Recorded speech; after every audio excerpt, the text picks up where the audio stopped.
Hey you, yeah you, the one looking at me with your eyes. What if I asked you a single question? Something like, what is the weirdest use of a Pokemon you could think of? What would you say?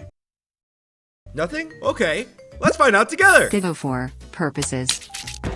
Honedge as a cheese knife. Huh? Drifloon to kidnap kids. Magnemite for lake fishing. Coughing air freshener. Electabuzz as a lifeguard. Gyarados as a summoning circle.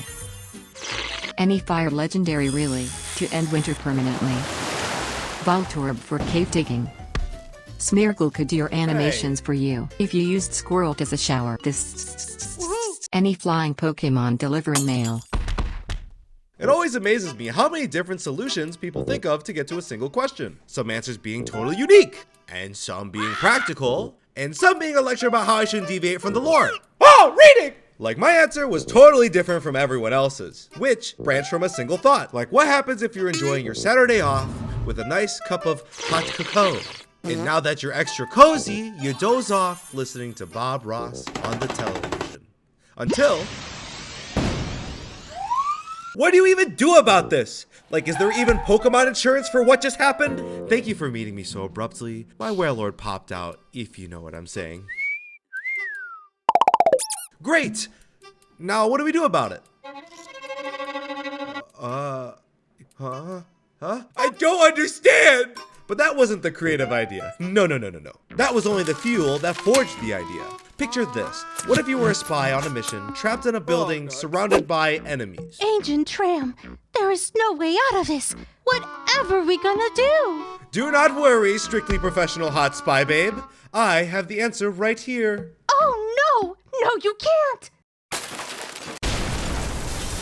Like, I thrive off the idea that there's always more than one way to do things. Meaning, we shouldn't be bottlenecked into one meta, because that would be lame. Because how dull would it be to run the same plan over and over again in a video game until it literally bleeds your soul dry?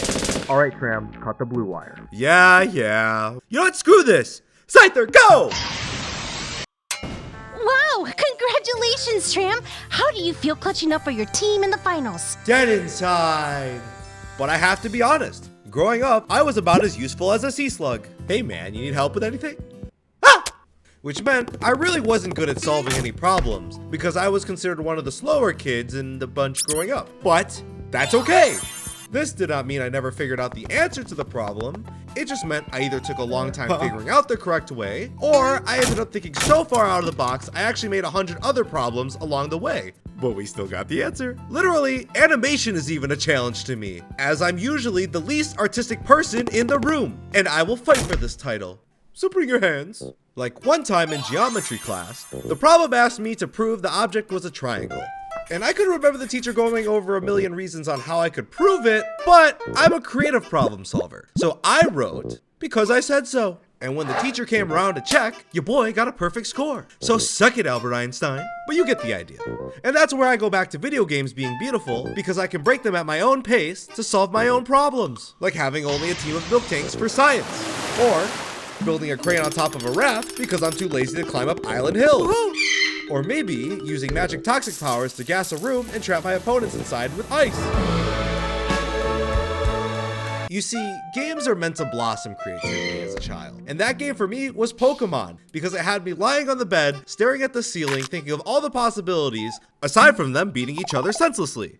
And with over, whoa, that's a lot of Pokemon. Which means the possibilities are literally endless, and that's exciting. And yes, I'm aware Pokemon do have base jobs in which they excel at, but imagine switching up their role and going off the beaten path. Oh. My mail is soggy. And you guys even had the same brain because you wanted to abuse electric Pokemon to abuse your electric bill costs. You make me sick. Also, I'm a believer that highly creative solutions blossom from really difficult or stressful situations because you're forced to innovate based on the circumstances. Like, what would you do if you woke up with your arms and legs magically gone? Do you give up and become potato? The answer is no. Wait, what? My solution, you ask? You have Machamp pick you up with 2 of his arms, so you technically have 4 limbs. I'm buff now. But a big example of gamers who do this well are speedrunners. You'd think playing a game over 1,000 times would burn you out.